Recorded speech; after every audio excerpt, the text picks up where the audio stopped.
Jæja Ásdís, sigur gegn Bretlandi í leiknum í fyrsta sæti. Hvernig liðið þér svona strax eftir leik? Ég líði bara mjög vel sko. Hvernig fannst þér liðið koma út í dag? Bara mjög vel. Þetta var ótrúlega skemmtilegt. Þið eigið mjög góðan leik en Bretarnir halda sér inni með frábæri skotnýtingu. Þið spilið samt mjög vel, bæði sókn og vörn nánast í 40 mínútur. Það hlýtur að vera mjög sætt að koma út réttu megin í svoleiðis leik. Já, það er það.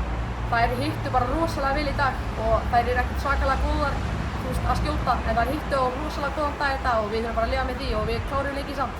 Hvernig, ef þú ferð aðeins í gegnum með mér fyrir leik, hvernig lögðuð þið upp með leikina?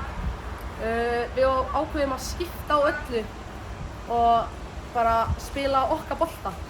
Þannig við spilum bara best ef við erum að setja mikla pressu á þær. Nú er sumarið búið, við 16 lokin. Við ættum bara að fá á lokum svona tilfinningarnar eftir mót og eftir sumarið. Þetta var bara æðislegt tækifæri að fá að spila fyrir landið sitt og þetta er geggjaður hópur, geggjaðir þjálfarar og ég hefði ekki viljað eyða sumarinu öðru sæti en þetta. Til hamingju og takk fyrir. Takk.